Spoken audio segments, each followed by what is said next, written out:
Nabibingi ako sa katahimikan, sa gitna ng tawanan, ng musika, at ng palakpakan ng mga bisita. Iyon lang ang naririnig ko, ang nakakatakot na katahimikan mula sa batang nasa harapan ko. Nabitawan ni Julian ang hawak niyang tinidor. Kumalansing ito sa mamahaling plato, pero hindi niya yon pinansin.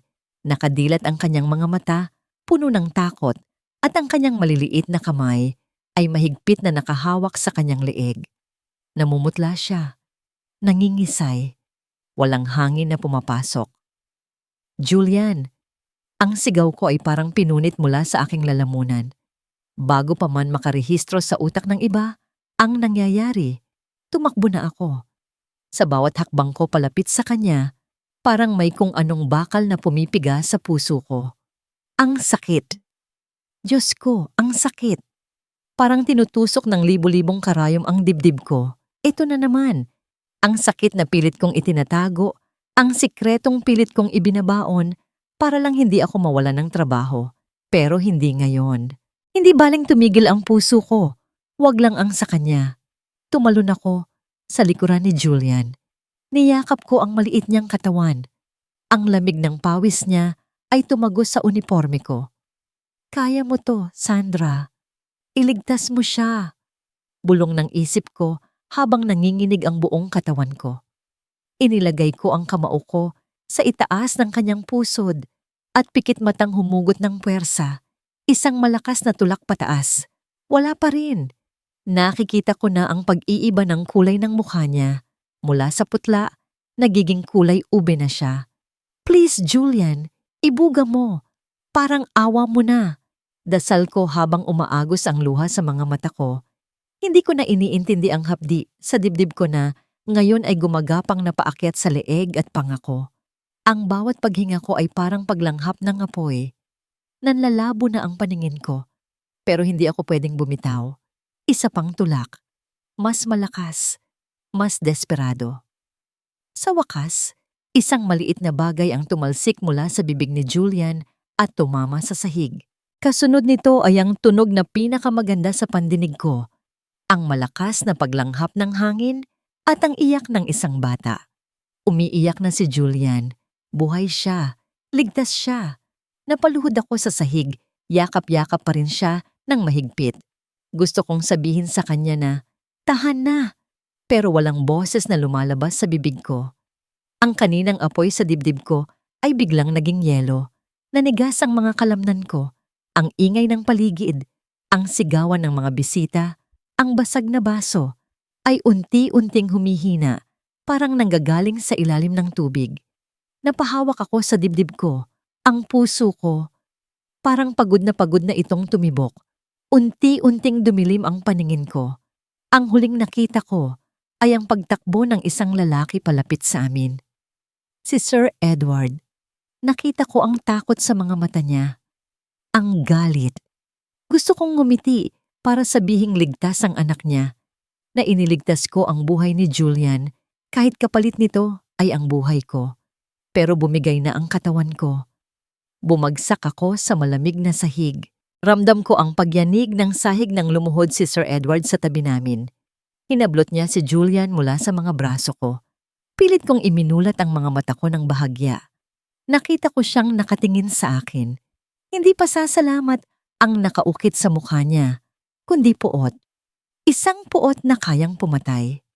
Sa huling sandali, bago ako tuluyang lamunin ng dilim, narinig ko ang boses niya. Hindi ito sigaw, kundi isang ungol ng galit na tumagos hanggang sa huli kong hininga. Anong ginawa mo sa anak ko? At pagkatapos, wala na. Walang tigil sa pagparuot pa rito si Edward sa labas ng emergency room. Ang tunog ng kanyang mamahaling sapatos sa tiles ay umaalingaw-ngaw sa tahimik na hallway, kasabay ng mabilis na tibok ng kanyang sentido. Amoy gamot, amoy alkohol, amoy kamatayan. Kinasusuklaman niya ang amoy na ito. Ibinabalik nito ang alaalang pilit na niyang ibinaon. Ang gabi kung kailan niya nawala ang kanyang asawa. At kanina, muntik na niyang mawala ang kaisa-isa niyang anak. Napahinto siya sa paglalakad nang bumukas ang pinto. Lumabas ang doktor na may hawak na clipboard. Ang mukha nito ay seryoso, walang emosyon. Agad na lumapit si Edward. Ang mga kamay niya ay nakakuyom sa loob ng bulsa ng kanyang pantalon. "Doc, kumusta ang anak ko? Si Julian?" Tumango ang doktor. "He is stable, Mr. Miller. Nakuha niyo agad ang bara. Kung nahuli pa ng ilang segundo, baka na brain damage na ang bata." Nakahinga ng maluwag si Edward. Napapikit siya at bumulong ng pasasalamat. Pero hindi pa tapos ang doktor. Tumingin ito sa kabilang kwarto kung saan dinala si Sandra. "Pero gusto kong pag-usapan ang nani ng anak niyo, Mr. Miller." Napakunot ang noo ni Edward. "Bakit? Ano bang nangyari sa kanya? Nahimatay lang siya sa pagod, hindi ba?" Umiling ang doktor at bumuntong hininga. "May rheumatic heart disease siya, Mr. Miller. Malala na. Ang pagbagsak niya kanina ay dahil bumigay ang puso niya sa sobrang stress. She's essentially a ticking time bomb. Hindi dapat siya nagtatrabaho ng mabibigat, lalo na ang mag-alaga ng bata." Parang binuhusan ng malamig na tubig si Edward. Nanigas ang panga niya. Nagsinungaling siya. Sa interview pa lang, tinanong na niya ng paulit-ulit kung may sakit ba ito. Ang sagot ni Sandra ay wala. Ang mga papeles niya ay malinis. Peke ang medical records. Niloko siya nito. Isinugal ng babaeng yon ang kaligtasan ni Julian para lang sa trabaho. Naramdaman ni Edward ang paglapit ni Yaya Vivian sa tabi niya. Ang matandang katiwala ay nakahawak sa braso niya, ang mukha ay puno ng pag-aalala. "Sinasabi ko na nga ba, Sir Edward?" bulong ni Vivian. Ang boses nito ay parang makamandag na ahas na pumapasok sa tenga niya. "Napapansin ko na siya nitong mga nakaraang araw. Laging hingal, laging namumutla. Pero kapag tinatanong ko, nagagalit pa." Humina ang boses ni Vivian, parang takot na may makarinig. Baka kaya nabilaukan si Julian. Baka napabayaan niya kasi inaatake na pala siya ng sakit niya. Nagdilim ang paningin ni Edward. Ang luhika ay nilamon na ng galit. Tama si Vivian. Kung may sakit si Sandra, ibig sabihin ay hindi nito nababantayan ng maayos si Julian. Ang pagliligtas na ginawa nito ay paglilinis lang ng sarili niyang kapabayaan. Hindi siya makapapayag, hindi sa pamamahay niya. "Salamat, Doc. Ako na ang bahala," mariing sabi ni Edward. Walang lingon-likod siyang pumasok sa kwarto ni Sandra. Nakadilat na ang mga mata ng dalaga. Nakahiga ito, maputla, at nakakabit sa kung ano-anong makina. Nang makita siya nito, pilit itong bumangon kahit halatang hirap na hirap. "Sir Edward." Ang boses niya ay garalgal at mahina. "Si Julian po? Kumusta si Julian?" Tinitigan lang siya ni Edward. Walang awa, walang simpatiya. Nakikita lang niya ang isang sinungaling na muntik nang pumatay sa anak niya. "Ligtas siya," malamig na sagot ni Edward. "Walang utang na loob sa'yo." Natigilan si Sandra. Nakita niya ang pagkalito sa mukha nito. "Sir." "Alam ko na ang sakit mo, Sandra." Putol ni Edward. Ang bawat salita ay parang latigo. "Alam ko na peke ang medical certificate mo. Alam ko na may sakit ka sa puso at itinago mo yon sa akin." Namula ang mga mata ni Sandra. Nagsimulang manginig ang mga labi niya. "Sir, magpapaliwanag po ak. Hindi ko kailangan ng paliwanag mo." Sigaw ni Edward. Napapitlag si Sandra sa kama.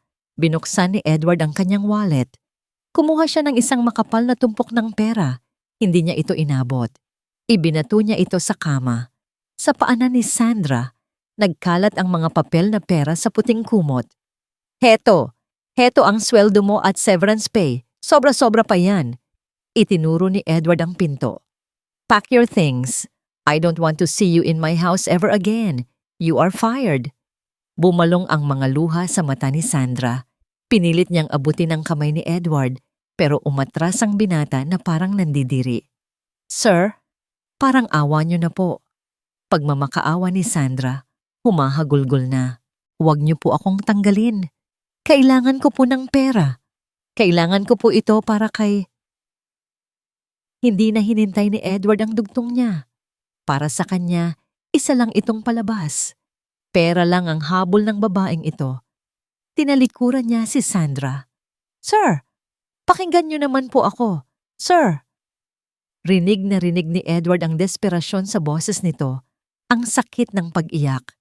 Pero mas matimbang ang galit sa puso niya. Mas matimbang ang takot para sa anak niya. Lumabas siya ng kwarto. "Sir Edward!" Sa huling pagkakataon, lumingon siya. Hindi para makinig, kundi para tapusin ang lahat. Hinawakan niya ang seradura ng pinto at padabog itong isinara. Blag. Ang tunog ng pagsara ng pinto ay parang hatol ng isang hukom. Sa likod nito, rinig pa rin ang hagulgol ng babaeng nawalan ng lahat. Pero para kay Edward, nanahimik na ang mundo. Mabigat ang bawat hakbang ni Sandra habang tinatahak niya ang makitid at maputik na eskinita. Amoy na amoy niya ang masangsang na singaw ng estero na humahalo sa usok ng mga nag-ihaw ng isaw sa kanto. Napakalayo nito sa amoy ng lavender at aircon sa mansyon ni Sir Edward. Pero ito ang realidad niya. Ito ang mundo kung saan bawal magkasakit at bawal maging mahina. Napahawak siya sa dibdib niya. Kumikirot na naman ito. Parang may kamay na pilit pinipiga ang puso niya sa bawat pagtibok. Pero kailangan niyang ngumiti. Binuksan niya ang pinto ng barong-barong na gawa sa pinagtagpi-tagping plywood. Madilim sa loob. Ang tanging liwanag ay nanggagaling sa maliit na bintana. "Ate?" Napalingon si Sandra sa sulok. Nakaupo doon si Paulo, ang 10 taong gulang niyang kapatid. Ang payat-payat na nito. Ang dating makapal na buhok ng bata, ngayon ay wala na. Epekto ng chemotherapy. Ang balat niya ay maputla, halos transparent na. Pero nang makita niya si Sandra, lumiwanag ang mukha nito. "Ate Sandra, ang aga mo yata." Pilit na nilunok ni Sandra ang bikig sa lalamunan niya. Agad niyang itinago sa likod ang nanginginig niyang mga kamay sa likod ng kanyang likuran. Pilit siyang humugot ng malalim na hininga para pakalmahin ang nagwawalang kabayo sa dibdib niya. Ngumiti siya. Isang ngiti na kasing nipis ng papel na anumang oras ay mapupunit. "Surprise!" Masiglang sabi ni Sandra. Kahit basag ang boses niya, "Pinayagan ako ni Sir Edward na mag-leave ng maaga. Sabi niya, magpahinga daw muna ako kasama mo." Nanlaki ang mga mata ni Paulo. "Talaga ate? Mabait pala talaga si Sir Edward, no? Sayang, hindi ko pa siya nakikita." Parang sinaksak ang puso ni Sandra sa narinig. Kung alam lang ng kapatid niya kung paano siya itinaboy ng mabait na lalaking iyon na parang isang basahan. "Oo, mabait siya." Pagsisinungaling ni Sandra. Lumapit siya sa kapatid at hinalikan ito sa noo. Mainit. Bahagyang mainit ang balat ni Paulo.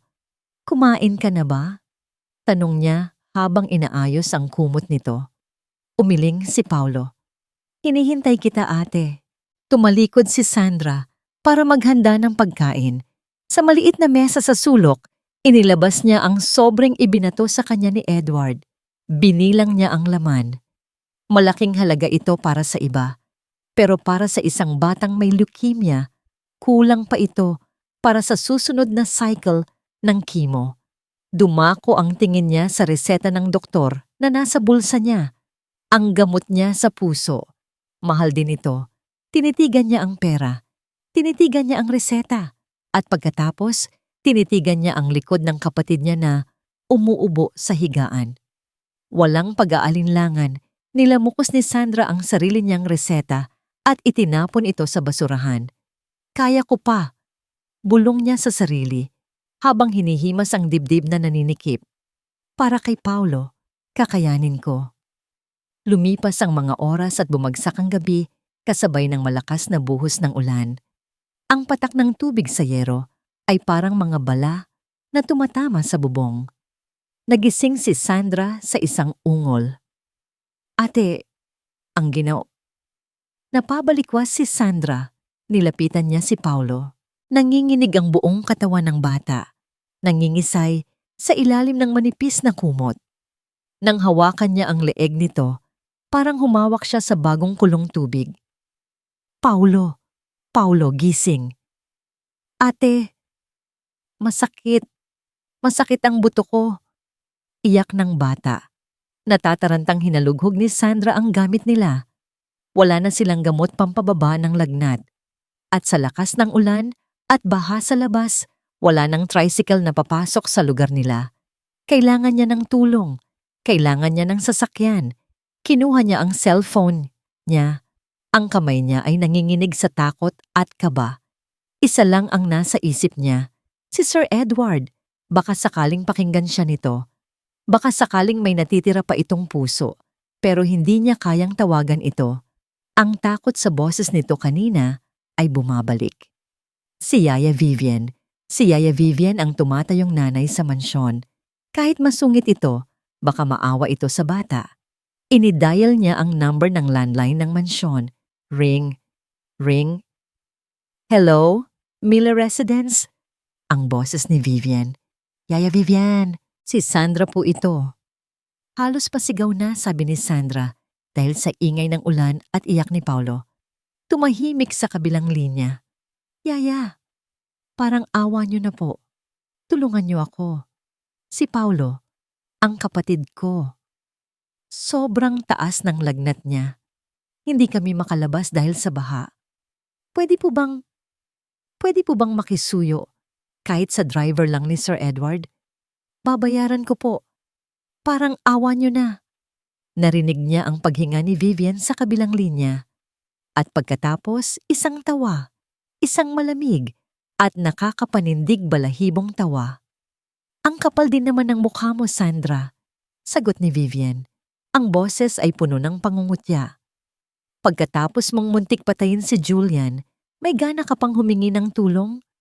Yaya, bata po ang kapatid ko. Wala siyang kinalaman dito. Wala akong pakialam. Putol ni Vivian. At wag na huwag ka nang tatawag dito. Baka isipin ni Sir Edward, nanggugulo ka pa. Good luck sa karma mo. Yaya, please. Tut, tut, tut. Napatingin si Sandra sa cellphone niya. Binabaan siya. Napatingin siya kay Paulo na ngayon ay deliryo na sa taas ng lagnat. Ang mundo ay tila gumungo sa ibabaw niya. Mag-isa na lang siya. Walang tutulong, walang sasagip. At sa gitna ng dilim at unos, naramdaman ni Sandra ang pamilyar na kirot sa puso niya. Mas masakit kaysa kanina. Mas malalim. Basag na ang katahimikan sa loob ng mansyon ng mga Miller. Ayoko niyan. Gusto ko si Yaya Sandra. Isang mangkok ng lugaw ang tumalsik sa dingding. Kumalat ang laman nito sa mamahaling wallpaper bago dahan-dahang tumulo sa sahig. Napasapos si Edward sa kanyang noo. Ang sakit ng ulo niya ay parang pinupukpok ng martilyo. Pangatlong araw na ito. Pangatlong araw na walang maayos na tulog at kain si Julian mula noong pinaalis niya si Sandra. Julian, please. Pagtitimpi ni Edward habang lumuluhod sa harap ng anak. Masamang tao si Sandra. Iniwan ka na niya. Andito naman si Yaya Vivian, di ba? No, she's not bad. You are bad. Sigaw ni Julian habang nagtatadyak sa sahig. Namumugugto ang mga mata nito. Kakaiyak. She saved me! I want Yaya Sandra!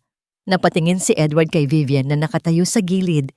May hawak na pamunas. Halata ang inis sa mukha ng matanda. Pero pilit itong ngumingiti. Sir, hayaan niyo na muna. Napagod lang siguro ang bata, sabi ni Vivian. Ako na pong bahala magligpit dito. Baka gusto niyong ipatapon ko na rin ang mga naiwang gamit ng babaeng yon sa kwarto para hindi na maalala ni Julian. Tumangulang si Edward. Pagod na siya. Sige, burn it all, I don't care. Pumunta si Edward sa kanyang home office para magpahinga, pero hindi siya matahimik. Ang sigaw ni Julian ay umaalingaw-ngaw sa isip niya. She saved me. Bakit ganun na lang ang iyak ng anak niya? Bata pa si Julian, pero marunong itong kumilala ng taong totoo. Napabuntong hininga siya at lumabas ng opisina. Nakita niya ang isang box sa hallway na inilabas ni Vivian mula sa maid's quarters. Puno ito ng mga lumang damit at uniforme ni Sandra. Akmang lalampasan na niya ito nang may mahagip ang mata niya. Isang lumang notebook na nakasilip sa gilid ng box, kulay asul. Ito yung laging hawak ni Sandra tuwing break time niya. Dahil sa isang puwersang hindi niya maipaliwanag, yumuko si Edward at dinampot ang notebook. Luma na ito. Punit-punit ang gilid. Binuksan niya ang unang pahina. Puro drawing. Drawing ng mga superhero. Drawing ni Julia na tumatawa. At sa bawat drawing, may nakasulat na maikling mensahe, laban lang. Para kay Bunso. May nahulog na isang papel mula sa gitna ng notebook. Pinulot ito ni Edward. Isa itong medical abstract. Napakuyom ang kamao niya. Ito na siguro ang ebidensya ng sakit ni Sandra sa puso. Ang ebidensya ng panloloko nito. Pero nang basahin niya ang pangalan ng pasyente, nanigas siya. Patient name, Paulo Glover. Age, 10 years old. Diagnosis, acute lymphoblastic leukemia. High risk. Napatigil si Edward sa paghinga. Paulo? Sinong Paulo? Kapatid, anak. Binasa niya ang petsa ng huling check-up. Kahapon lang. At sa ibaba, may nakasulat na note ng doktor. Chemotherapy delayed due to lack of funds. Patient needs immediate attention. Bumalik sa alaala ni Edward ang huling sinabi ni Sandra bago niya ito ipagtabuyan. Kailangan ko po ng pera. Kailangan ko po ito para kay... Napaupo si Edward sa sahig. Ang galit na nararamdaman niya kanina ay biglang napalitan ng isang malamig na kaba. Akala niya ay para sa sarili ni Sandra ang pera. Akala niya ay makasarili ito. Pero paano kung nagkamali siya?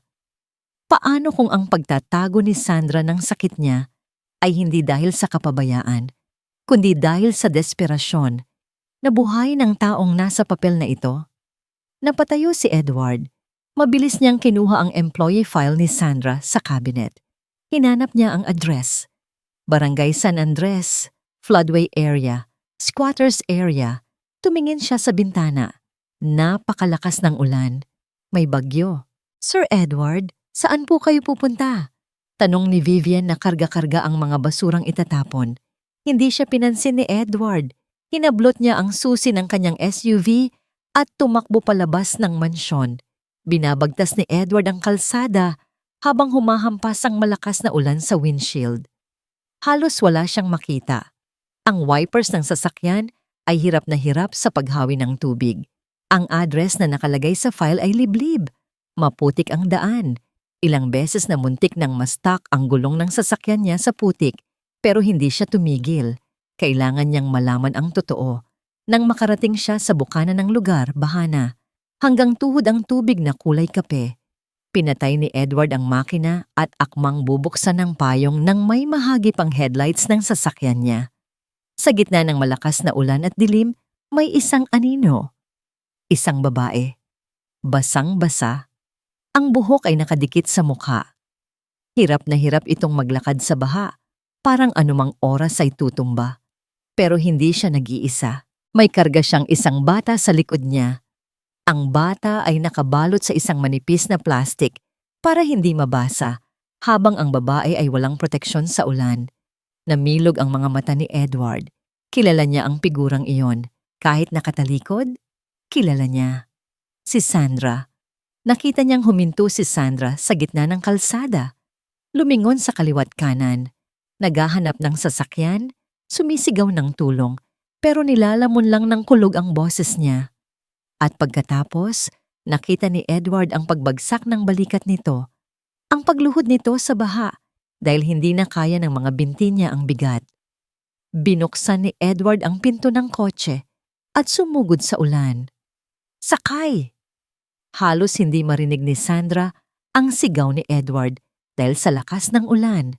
Pero naramdaman niya ang mahigpit na hawak nito sa braso niya. Tumingala siya. Sa ilalim ng liwanag ng headlights, nakita niya ang mukha ng amo niya.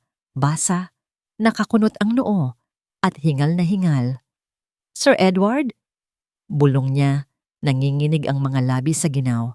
"Huwag ka nang magtanong! Isakay mo na ang bata sa kotse. Bilis!"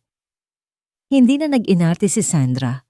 Wala na siyang lakas para makipagtalo at mas lalong wala siyang karapatang tanggihan ang tulong para kay Paulo. Dali-daling binuhat ni Edward si Paulo mula sa likod ni Sandra. Naramdaman ni Edward ang init na singaw ng katawan ng bata. Napakagaan nito, parang butot balat na lang. Nang mailagay nila ang bata sa backseat, napansin ni Edward ang pagtanggal ng hood ng jacket ni Paulo. Tumambad sa kanya ang kalbong ulo ng bata. Walang kilay, walang buhok. Parang tinamaan ng kidlat si Edward. Totoo ang medical abstract. Totoo ang lahat. "Sa St. Luke's, sir, please." Pakiusap ni Sandra habang sumasakay sa tabi ng kapatid niya. Yakap-yakap ito para bigyan ng init. Doon po ang record niya. Tumangulang si Edward at pinaharurot ang sasakyan. Sa loob ng kotse, tahimik ang lahat maliban sa hagunot ng makina at ang mabibigat na paghinga ni Paulo. Sumusulyap si Edward sa rearview mirror. Nakikita niya si Sandra, putot-putla. Ang mga labi ay nangingaasul na. Hawak-hawak nito ang sariling dibdib habang hinihimas ang ulo ng kapatid. Nakita ni Edward ang luhang tumutulo sa mata ni Sandra. Humahalo sa tubig ulan sa mukha nito. "Bakit hindi mo sinabi?" Basag ni Edward sa katahimikan. Ang boses niya ay mahina. Halos bulong lang. Hindi sumagot si Sandra. Nakapikit lang ito, nagdarasal. Pagdating sa ospital, agad na sinalubong sila ng mga nurse. Binuhat ni Edward si Paulo at itinakbo sa emergency room. Nakasunod si Sandra, pero sa bawat hakbang, parang hinihila siya pababa. "Paulo! Paulo!" Tawag ni Sandra habang inihihiga ang kapatid sa stretcher. Lumapit ang isang doktor na nakasalamin. Kilala nito si Sandra. "Sandra, anong nangyari?" Tanong ng doktor habang chinecheck ang vital signs ni Paulo. "High-grade fever, infection. Kailangan natin siyang i-stabilize agad." Habang abala ang mga nurse kay Paulo, lumingon ang doktor kay Sandra. Napansin nito ang pamumutla ng dalaga at ang paghawak nito sa dibdib. Agad na lumapit ang doktor at hinawakan ang pulso ni Sandra. Napailing ito. "Sandra, ang puso mo, ang bilis ng tibok, pero ang hina ng pulso mo. Uminom ka ba ng gamot mo ngayon?" Yumuko si Sandra. Hindi makasagot. "Sandra!" Tumaas ang boses ng doktor. "Ilang beses ko bang sasabihin sa'yo? Hindi mo pwedeng pabayaan ang sarili mo. 6 na buwan ka nang hindi bumibili ng gamot para sa maintenance mo. 6 na buwan. Pinapatay mo ang sarili mo." Nasa likod lang si Edward, nakatayo malapit sa pinto. Rinig na rinig niya ang bawat salita. 6 na buwan. Parang binugbog ang dibdib ni Edward. 6 na buwan na palang tinitiis ni Sandra ang sakit niya.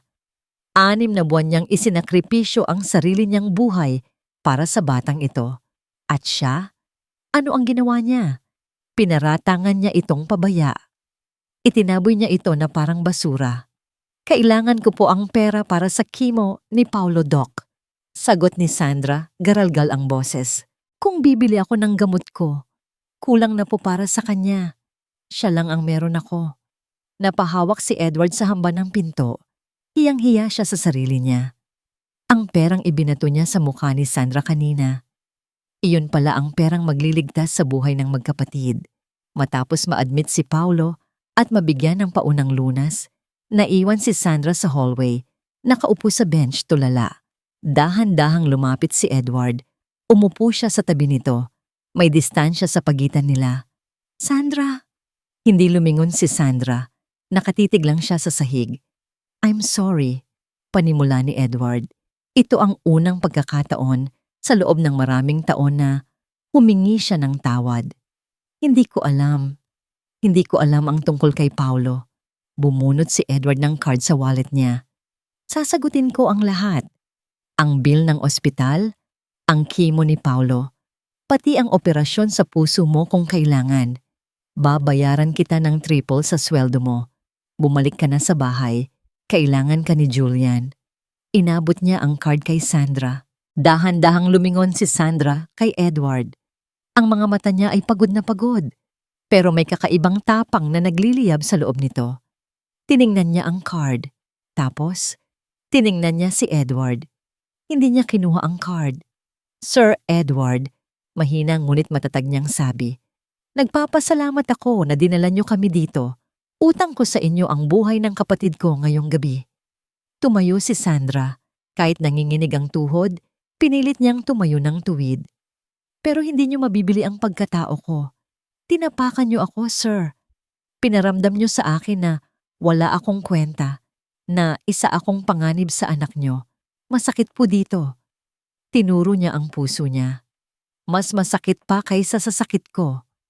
"Sandra, please, intindihin mo naman ako." "Naiintindihan ko po kayo, sir. Kayo ang ama. Pero tao rin po ako," putol ni Sandra. "Aalagaan ko ang kapatid ko. Maghahanap ako ng paraan. Pero hindi ko matatanggap ang pera niyo kung ibinibigay niyo lang yan dahil nakokonsensya kayo." Tinalikuran siya ni Sandra at naglakad pabalik sa kwarto ni Paulo. Iniwan si Edward na nakatulala. Hawak ang card na walang halaga sa harap ng dignidad ng isang babaeng hamak, nakatulong lang sa paningin ng iba. Tahimik ang buong mansyon, tanging ang lagaslas ng ulan sa labas at ang malalakas na kulog ang bumasag sa katahimikan ng gabi. Nakatayo si Vivian sa may bintana ng sala, sumisilip sa driveway. Kanina pa siya hindi mapakali. Nakita niyang umalis si Sir Edward nang nagmamadali habang bumabagyo. At hanggang ngayon, 10 oras na ng gabi, hindi pa ito bumabalik. "Saan ka ba nagpunta, Edward?" Bulong niya sa sarili habang nilalaro ang laylayan ng kanyang apron. "Huwag mong sabihing pinuntahan mo ang babaeng yon." Kumuyom ang mga palad niya. Hindi maaari. Siya ang nagpalaki kay Edward. Siya ang nag-alaga kay Julian mula nang mawala ang ina nito. Ang mansyon na ito ay teritoryo niya. Walang sino mang hamak na yaya ang pwedeng umagaw ng atensyon ng mga amo niya. Biglang bumukas ang main door. Pumasok ang hangin at ulan. Pumasok si Edward. Basang-basa ang buhok at damit nito. Putik-putik ang sapatos. Pero ang nakapukaw sa atensyon ni Vivian ay ang mga mata nito. Wala na ang galit na nakita niya kanina. Wala na rin ang pagkalito. Ang mga mata ni Edward ngayon ay blanco, malamig, parang yelo. Agad na tumakbo si Vivian palapit, may dalang tuwalya. "Diyos ko, Sir Edward, basang-basa kayo. Saan ba kayo galing?" tanong niya. Pilit na pinapalambing ang boses. "Ipaghahanda ko po kayo ng mainit na sopas. Baka magkasakit kayo niyan." Akmang ipupunas niya ang tuwalya sa balikat ni Edward nang hawiin ito ng binata. Natigilan si Vivian. "Huwag na, yaya." Madiin na sagot ni Edward. Pero sir." "Nakita ko si Sandra," biglang sabi ni Edward habang nakatitig ng diretso sa mata ni Vivian. Nanlamig ang sikmura ni Vivian. Bumilis ang tibok ng puso niya pero pinilit niyang ngumiti ng mapakla. Yung babaeng yon, ano pong sabi? Siguro nagmamakaawa na naman para sa pera?" "Naku sir, huwag kayong maniniwala sa mga drama niya. Magaling umarte ang mga katulad niya." Tinitigan lang siya ni Edward. Isang matagal at nakakailang na titig. Parang sinusukat nito ang bawat sulok ng kaluluwa niya. Pakiramdam ni Vivian ay binabalatan siya ng buhay. "Matulog ka na, yaya," sabi ni Edward sa wakas, bago ito tumalikod at umakyat sa hagdan. Naiwan si Vivian sa sala. Nanginginig ang tuhod niya. Alam niya ang tingin na yon. Iyon ang tingin ni Edward kapag may iniimbestigahan ito sa kumpanya. Iyon ang tingin ng isang taong nagdududa. Hindi siya pwedeng magkamali. Kailangan niyang siguraduhin na malinis ang lahat. Nagpalakad-lakad si Vivian sa kusina. Kinakagat niya ang kuko niya sa kaba. Ang laruan. Ang laruang naging sanhi ng pagkasakal ni Julian. Nasa kanya pa yon. Itinago niya sa ilalim ng lababo sa utility room kanina. Bago pa man dumating ang mga doktor, alam niyang madulas ang laruan na yon. Siyempre madulas, dahil nilagyan niya ito ng kaunting mantika bago ibigay kay Julian habang abala si Sandra sa kusina. Isang simpleng plano para magmukhang pabaya si Sandra. Hindi niya intensyon na mamatay ang bata. Gusto lang niyang mabilaukan ito para matakot si Edward at sisishin ang yaya. Pero kung susuriin ang laruan ngayon, makikita ang bakas ng mantika. At magtataka sila kung bakit may mantika ang laruan ni Julian na galing sa playroom. Dali-daling pumunta si Vivian sa utility room. Madilim. Tanging ang kidlat mula sa bintana ang nagbibigay ng liwanag. Kinapa niya ang ilalim ng lababo. Naramdaman niya ang maliit na plastic na bola. Nakahinga siya ng maluwag. Nasa kanya pa ang ebidensya. Binuksan niya ang gripo. Kumuha siya ng sponge at dishwashing liquid. Mawawala ka rin, bulong niya habang madiin na kinukuskos ang laruan. Ang bula ng sabon ay humalo sa mantika sa kanyang mga kamay. Walang makakaalam. Aksidente lang ang lahat. Kasalanan ni Sandra. Kasalanan niya. Kuskos, banlaw, kuskus ulit. Kailangang mawala ang dulas. Kailangang maging malinis. Sa sobrang focus niya sa paghuhugas, hindi niya napansin ang pagbukas ng pinto sa likuran niya. Hindi niya narinig ang mga yapak sa sahig. Biglang bumukas ang ilaw sa utility room. Napapikit si Vivian sa silaw. Nabitawan niya ang laruan at nahulog ito sa sink. Bakit mo nililinisan ang ebidensya, Yaya Vivian? Muntik nang tumalo ng puso ni Vivian sa lalamunan niya. Dahan-dahan siyang lumingon. Nakatayo sa pintuan si Edward. Hindi na ito basa. Nakabihis na ito. At sa kamay nito, may hawak itong isang maliit na remote control. Nakatutok ang mata niya sa CCTV monitor na nasa dingding. Isang hidden camera na matagal nang nakalimutan ni Vivian na nandoon. Sa Sir Edward! Nauutal na sambit ni Vivian. Itinago niya ang mga kamay niyang puno ng bula sa likod niya. Nag-aayos lang po ako. Ang dumi kasi ng... Huwag mo nang ituloy. Putol ni Edward. Ang boses niya ay parang kulog na mas nakakatakot pa kaysa sa bagyo sa labas. Humakbang si Edward palapit sa kanya. Isang hakbang. 2 hakbang. Hanggang sa makorner si Vivian sa may lababo. Dinampot ni Edward ang basang laruan mula sa sink. Hinawakan niya ito. Dama pa rin ang dulas kahit na sabon na. Inamoy niya ito. Cooking oil, sabi ni Edward. Tumingin siya kay Vivian ng may pandidiri. Mantika sa laruan ng anak ko? Hindi ko alam yan, sir. Baka si Sandra... Stop! Sigaw ni Edward. Kitang-kita ko sa camera, Yaya. Nakita ko kung paano mo nilagyan ng mantika ang laruan bago mo iabot kay Julian. Nakita ko rin kung paano mo pinalitan ang gamot ni Sandra sa bag niya. Nanlaki ang mga mata ni Vivian. Parang gumuho ang mundo sa paligid niya. Bakit, Yaya? Tanong ni Edward. Basag ang boses sa halo ng galit at sakit. Tinuring kitang pamilya. Ipinagkatiwala ko sa iyo ang anak ko. Bakit mo nagawa to? Umurong ang dila ni Vivian. Wala na siyang lusot. Pamilya? Tumawa si Vivian. Isang tawang mapait. Puno ng lason at inggit. Unti-unting nawala ang takot sa kanyang muka. At napalitan ito ng isang ekspresyong hindi pa nakikita ni Edward kailanman. Pamilya ba ang tawag mo dito, Edward?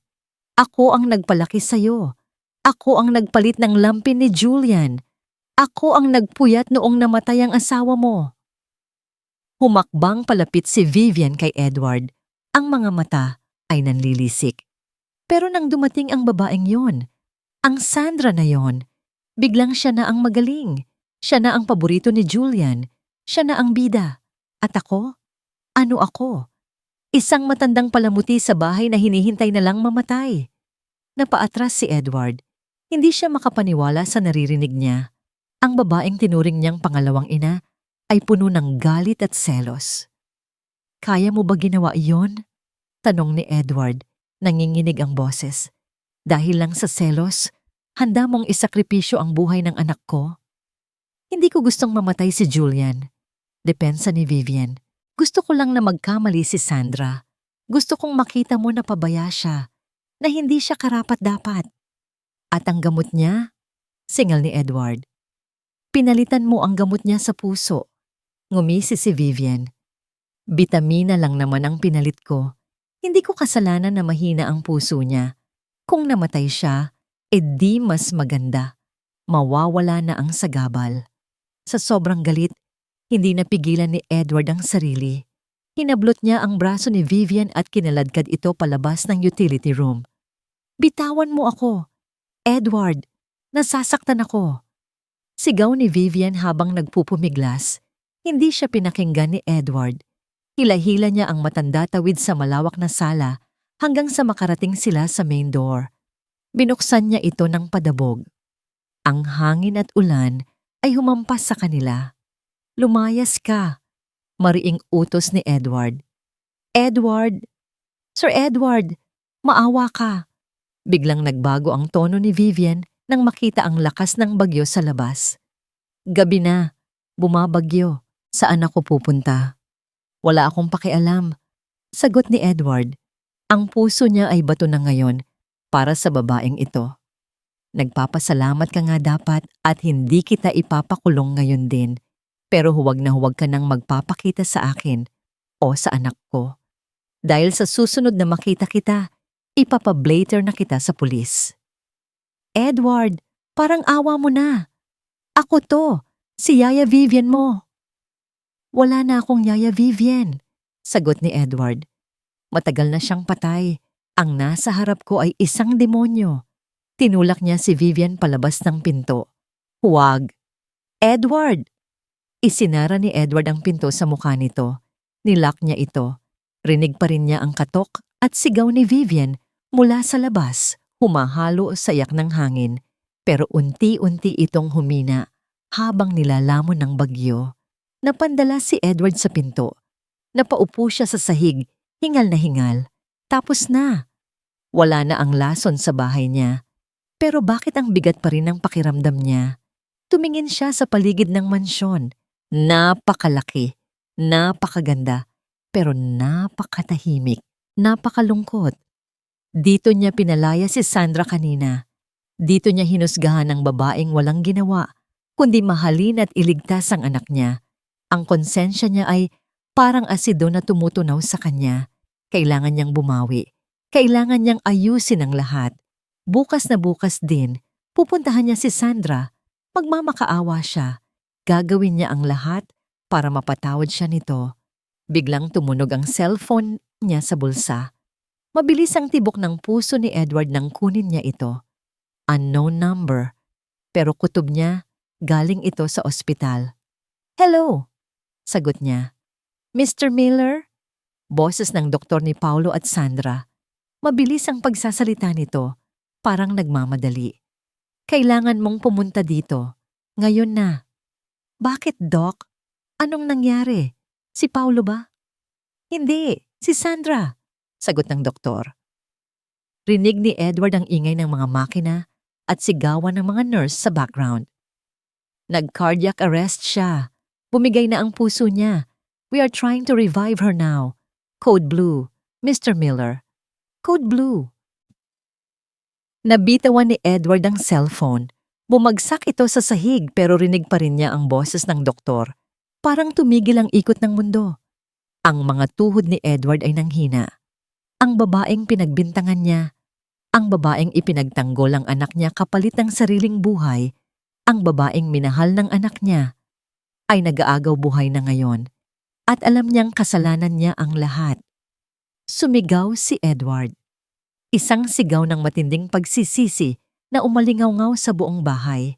Tumakbo siya palabas, suong ang bagyo, pabalik sa ospital kung saan nakahimlay ang puso ng babaeng hindi niya alam na kailangan pala niya. Isang mahabang huni. Tate! Ang tunog na yon ang sumalubong kay Edward. Pagpasok niya sa emergency room, para itong isang matalim na kutsilyo na humiwa sa gitna ng kaguluhan. Nakita niya si Sandra sa kama. Napapaligiran ito ng mga doktor at nurse. Ang katawan nito ay gumagalaw. Bawat kumpas ng CPR pero walang buhay. Walang malay. No pulse. Charge to 200. Sigaw ng doktor, "Clear!" Bumalikwas ang katawan ni Sandra nang dumapo ang defibrillator sa dibdib niya. Bumagsak ito pabalik. Tumingin ang doktor sa monitor. Straight line pa rin. Charge again. 300. Clear! Tumalon muli ang katawan ni Sandra. Napatakip si Edward ng bibig. Ang mga luha ay umaagos sa mukha niya nang walang tigil. Napasandal siya sa salamin ng pintuan, dahan-dahang napapadaos-dos pababa hanggang sa mapaluhod siya sa sahig. Diyos ko! Bulong niya. Ang mga kamay ay magkakalapat sa tapat ng mukha. Huwag. Huwag ngayon. Kunin niyo na ang lahat sa akin. Ang kumpanya, ang yaman ko, lahat. Huwag lang siya. Parang awa niyo na. Ito ang unang beses na nagdasal si Edward mula nang mamatay ang asawa niya. Ito ang unang beses na naramdaman niya ang ganitong klaseng takot. Ang takot na mawala ng isang taong hindi pa nga niya nasisimulang mahalin ng tama. Isa pa! Charge! Sigaw ng doktor. Isang nakakabinging katahimikan ang bumalot sa kwarto matapos ang ikatlong shock. Lahat ay nakatingin sa monitor. Si Edward ay hindi makahinga. Dugdug. Isang munting linya ang gumalaw sa screen. Dugdug! Dugdug! We have a rhythm, hingal na sabi ng doktor. She's back. Stable na siya. Napaupo si Edward sa sahig at humagulgol. Sa gitna ng ospital, umiyak ang isang CEO na parang bata. Punong-puno ng pasasalamat at pagsisisi. Mabigat ang mga talukap ng mata ni Sandra nang imulat niya ito. Puti. Puro puti ang nakikita niya. At amoy gamot. Gising na siya. Naramdaman niya ang isang mainit na kamay na humigpit sa palad niya. Dahan-dahan niyang nilingon ang pinanggalingan ng boses. Si Edward. Pero hindi ito ang Edward na kilala niya. Walang suot na coat, magulo ang buhok, at namumugto ang mga mata. Nakaupo ito sa tabi ng kama niya. Mukhang hindi natulog ng ilang araw. Sir Edward, garalgal na boses ni Sandra. Shh! Huwag ka munang magsalita, bulong ni Edward. Hinaplos nito ang noo niya. Ang hawak nito ay puno ng pag-iingat, parang takot na mabasag siya. Si Paulo? Nasaan si Paulo? Ang unang tanong ni Sandra. Ngumiti si Edward, isang totoong ngiti. Nasa kabilang kwarto siya. Maayos na siya. Nagsimula na ang gamutan niya kanina. Huwag kang mag-alala, Sandra. Sagot ko ang lahat. Hinding-hindi ko na kayo pababayaan. Nakahinga ng maluwag si Sandra. Tumulo ang luha sa gilid ng mata niya. Patawarin mo ako. Biglang sabi ni Edward. Yumuko ito at idinikit ang noo sa kamay ni Sandra. Patawarin mo ako sa panghuhusga ko. Patawarin mo ako sa lahat ng sinabi ko. Masyado akong nabulag ng takot ko para kay Julian, kaya hindi ko nakita ang sakripisyong ginagawa mo. Naramdaman ni Sandra ang panginginig ng balikat ni Edward. Umiiyak ito. Akala ko, pera lang ang habol mo. Patuloy ni Edward. Pero ikaw pala ang yaman na tinataboy ko. Iniligtas mo ang anak ko, Sandra. At muntik na kitang mapatay dahil sa katangahan ko. Hinawakan ni Sandra ang mukha ni Edward at inangat ito. Tinitigan niya ito sa mata. Wala siyang nakitang amo ngayon. Ang nakikita niya ay isang lalaking nasaktan, nagkamali. At ngayon, ay humihingi ng pagkakataong bumawi. Tapos na yon, sir, mahinang sabi ni Sandra. Ang importante, buhay si Julian, buhay si Paulo at buhay pa ako.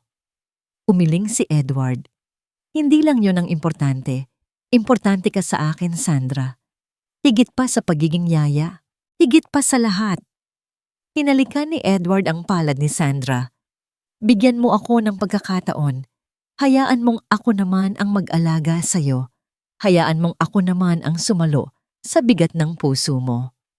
Sa unang pagkakataon, hindi naramdaman ni Sandra ang kirot sa dibdib niya. Sa halip napalitan ito ng init. Isang init na nagbibigay buhay. Tumango siya at ngumiti. Sige po. Edward, 1 taon ang nakalipas. Maaliwalas ang langit. Ang damuhan ng parke ay puno ng tawanan ng mga bata. "Kuya Paulo, habulin mo ako!" Sigaw ng isang batang lalaki. Si Julian, masigla at tumatakbo ng mabilis. Sa likod niya, humahabol si Paulo. Malaman na ang pisngi nito at makapal na ulit ang buhok. Wala na ang bakas ng sakit. Ang tawa nilang dalawa ay musika sa tenga ng sinumang makakarinig. Sa ilalim ng isang malaking puno, nakalatag ang isang picnic blanket. Nakasandal si Sandra sa balikat ni Edward habang pinapanood nila ang dalawang bata. Hawak ni Edward ang kamay niya, pinaglalaruan ng sing-sing na nakasuot sa daliri ni Sandra. "Ang bilis ng panahon, no? No?" Bulong ni Sandra. "Oo nga," sagot ni Edward. Hinalikan niya ang tuktok ng ulo ni Sandra. "Parang kailan lang nasa ospital tayo. Ngayon, buo na tayo." Tumingala si Sandra kay Edward. "Salamat ha, dahil tinupad mo ang pangako mo." "Ako dapat ang magpasalamat," seryosong sabi ni Edward. Tinitigan niya si Sandra nang may pagmamahal na higit pa sa salita. "Tinuruan mo akong tumingin gamit ang puso, hindi lang gamit ang mata. Kung hindi dahil sa'yo, marahil hanggang ngayon, bilanggo pa rin ako ng takot at galit." Ngumiti si Sandra. Naalala niya ang lahat ng sakit, ang paghika, ang takot, ang pang-aalipusta. Lahat ng yon ay parang napakalayo na. Dahil sa huli, ang bawat peklat sa puso niya ay naging daan para makapasok ang pagmamahal na nararapat sa kanya. "Halika na, Dad. Mom, kain na tayo." Sigaw ni Julian mula sa malayo. Sabay na tumayo si Edward at Sandra. Magkahawak kamay, naglakad sila palapit sa kanilang pamilya, sa ilalim ng araw na nagbabadya ng panibagong bukas. Minsan, ang puso ay kailangang masaktan para matutong magmahal ng totoo. At sa wakas, ang puso nila ay hindi lang tumitibok para mabuhay. Tumitibok na ito para magmahal.